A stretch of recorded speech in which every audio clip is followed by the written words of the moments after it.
everybody, welcome to a new video. We're starting a new series. This series is going to be about the history regarding anything related to art. In this video we will focus on the evidence regarding the history of the head drawing methods throughout different eras and different times. Before we start throughout the video, I would like to give a very special thanks to Zubaida, because without Zubaida this research material wouldn't have been made. She did the research and she helped me with gathering material, she did the presentation, and she did everything basically format-wise, thinking-wise. So thanks to Zubaida for her help, and she will continue helping us inshallah regarding this type of stuff. She loves to read a lot, she loves to go into history and what goes behind art and all of those good stuff. So inshallah it will give a boost to whoever is interested. I would also like to thank Ali J. He is editing the videos, so without both of them, this would be very tough to manage. I really don't have the time to go this depth, honestly. So this is a team effort. I'm doing the talking, but there are people behind me who are doing everything. So this would be very impossible to do without them both. So thank you both for your help.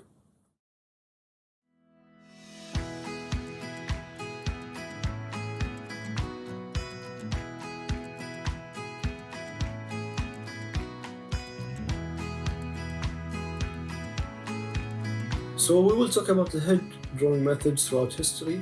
As you can see here are some examples of head drawing methods from different artists in different eras.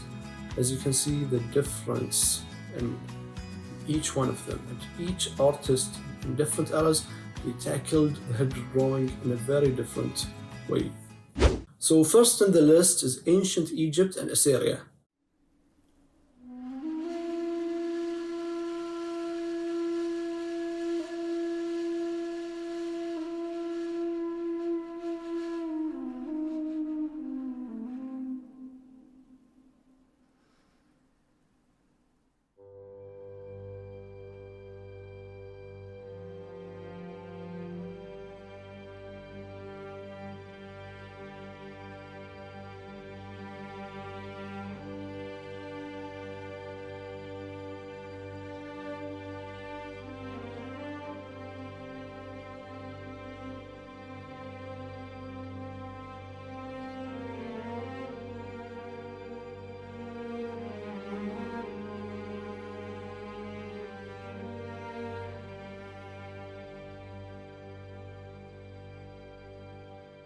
These two eras existed simultaneously. Ancient Egypt was from around 3000 BC up to 300 BC, and Assyria was from 2500 BC to 605. So we will start and go back to the BC era. Okay? Those two civilizations coexisted and they had a very similar art style. And if you can notice in the map, geographically they were located very near each other. So this closeness helped them in exchanging their knowledge, and part of their knowledge was obviously the artistic knowledge. So if you notice the pictures here, you see the one on the left is from the ancient Egyptian and the one on the right is from the Assyrians. And unfortunately there are not a lot of sketches found or a known baseline that they used. But you will notice the proportions are relatively intact. The style was very simple, flat, non-dimensional, and so they wanted to demonstrate every feature to its clearest form. They wanted to show it and make it very readable. That's why they usually drew from the profile view, except for the shoulders and eyes.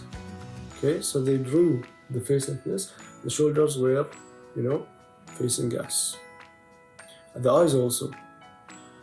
They felt that this way was more clear if it was drawn from the front view, because a lot of the shapes they had for the shapes of the hat, shapes of the heads, shapes of the whatever helmets they used was, it had a lot of weird shapes going on. And it feels like back then, because they didn't have a very, mathematical way of understanding how to convey the shape to a 2D flat image, So they thought like the best way to make it readable is by drawing the head on the side. So that way you can see the shapes much easier. The second era is the ancient Greece. It's from 1500 BC to 300 BC.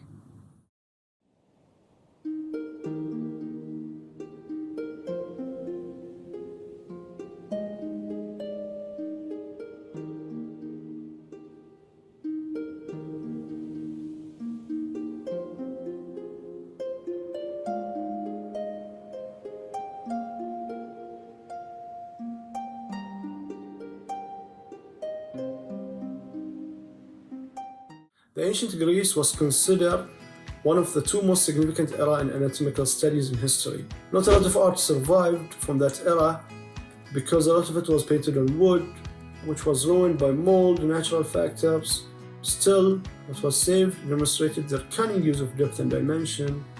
Unlike the previous two civilizations, they drew the head from different angles, but the main focus was also profile view. The proportions were on point and they gave a lot of care to accuracy. So the three previous civilizations coexisted. The art style was the least detailed in ancient Egypt. Assyrian loved adding kind of movement and action to their figure while maintaining the same profile view as the Egyptians, with the shoulders and eye in frontal view. The Greek artists, however, used the profile view more accurately and preferred to add depth and more details than the other two. Now let's move to Byzantine art from 330 AD to 1450 AD.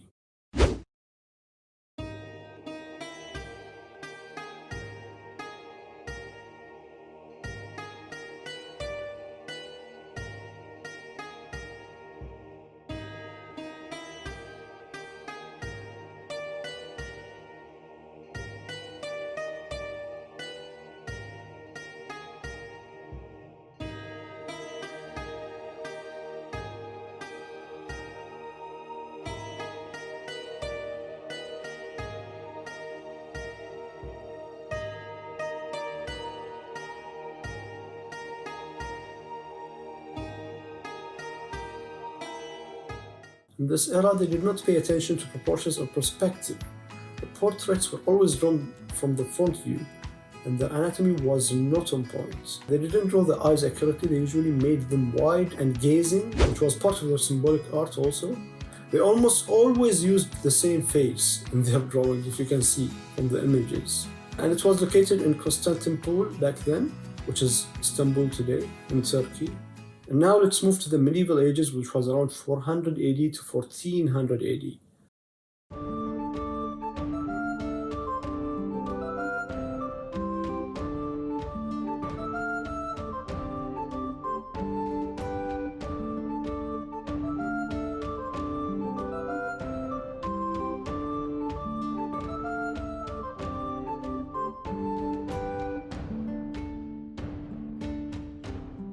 So in the medieval ages, the body was considered sinful, and so generally they didn't care to illustrate the body and the face accurately.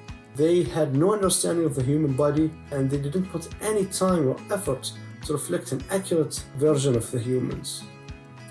The faces were almost similar, and it was apparent they did not use any guidelines, and it was located in Europe. Now let's move to the eastern part of the world. Let's focus on the Chinese art.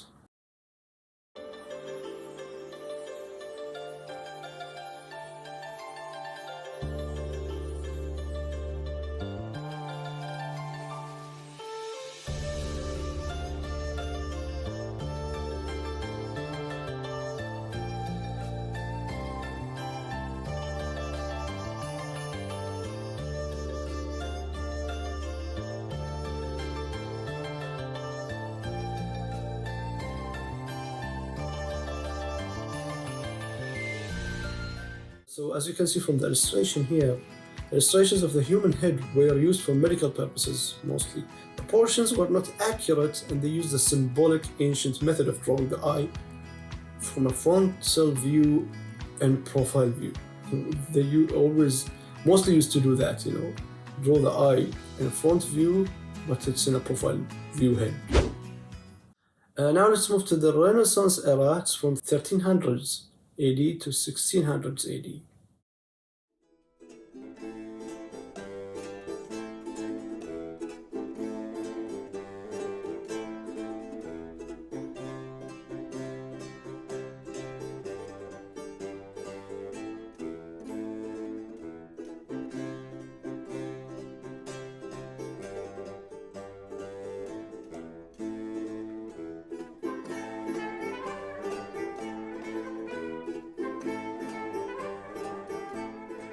So it was considered the second major turning point of the head drawing methods, like the ancient Greece.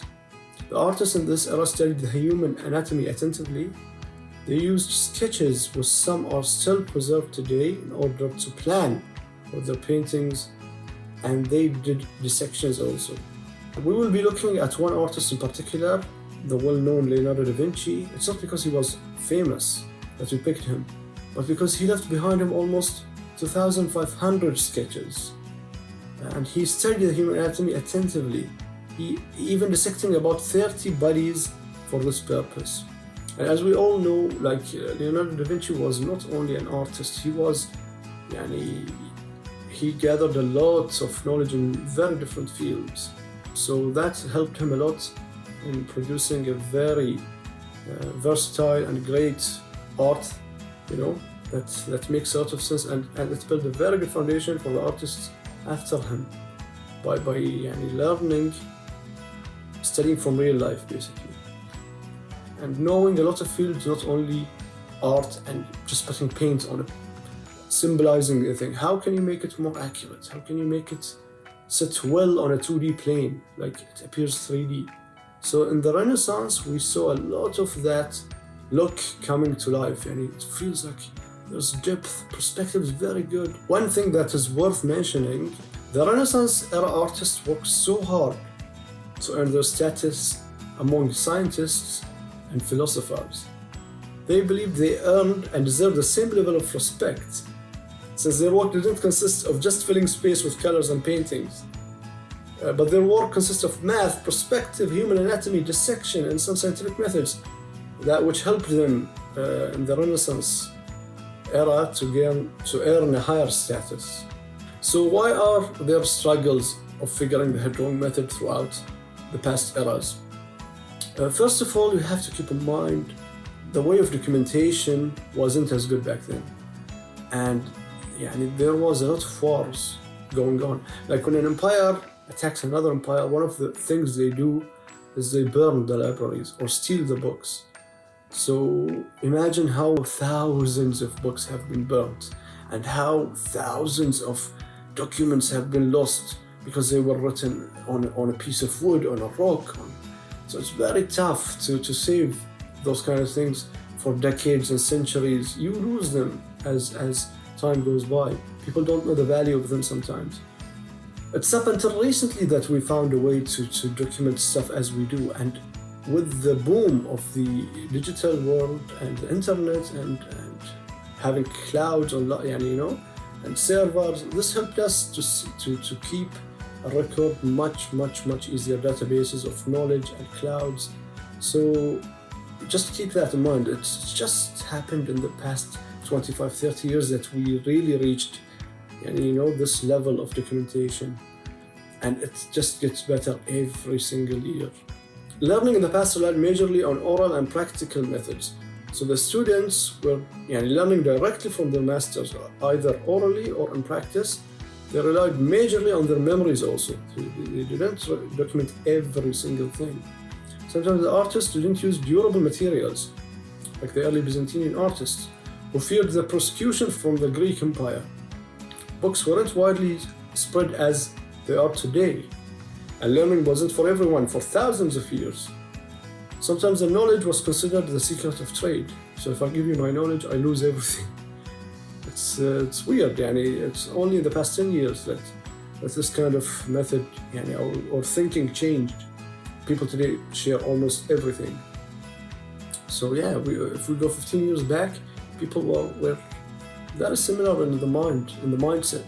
They were keeping everything hidden, and they didn't share a lot, So now we will talk about the methods that happened in the last century. We will start with Bridgman, his 4 lines method. It was invented by the first master, George Bridgman, in 1920 in his first book, Constructive Anatomy. A fun fact, both Frank Riley and Andrew Loomis were students of him, and we will talk about both of those artists also in this video. So the 4-line method refers not to the construction of the entire head, but to the placement of its feature, the eye, the nose, the mouth, in perspective. So it focuses on almost a cube, and you place the eyes, the nose, the mouth, and inside the cube, so it becomes much easier when you move the cube, you know everything and the placement of everything in perspective. So the advantages, it provides the easiest way to deal with perspective and foreshortening in various angles. Using a box will simplify calculating the approximate location of facial features when the head is foreshortened. The way of construction: first, you create a box in perspective. Second, you mark the center of the head until the sides in order to mark the location of the ear. Third, Bridgman notes the proportions of the cube for the head are 4 units high, 3 units wide for the front of the face. And the head spans back about 4 units as well. Noting that the head is 8 units high, 6 units wide, 7.5 units in depth from the front to the back. Fourth, the Bridgman method urges students to recall just 4 sections of the head that have a distinct shape, and here they are.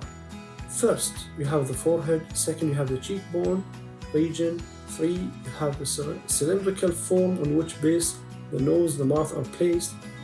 And fourth, you have the triangular form of the jaw. And the second method we will talk about is the Loomis head method. It was invented by Andrew Loomis in 1943. His famous book figure drawing For All It's Worth. The method for the construction is very popular because of it's easy to learn and remember. It's very easy to learn and remember, as you can see from the images. It's one of my favorite, to be honest. Techniques using a simple form and measure landmarks to construct the human head in any angle. The method starts with the ball, breaks it down to 4 equal sections with 2 lines, and then uses the created measurements to place the facial features. Okay? So the method, you start with the ball, divide it by drawing a line in the middle, separating the ball into 2 vertical halves. Okay? Then draw another line, separating it horizontally. Slicing of the axis on each slide to begin placing the features. Browse at the cross hairlines halfway to the top and the tip of the nose halfway down. And a great saying from Andrew Loomis, he says, no matter how great your talent is, talent must always work with knowledge in order to do anything well. And we always talk about it today.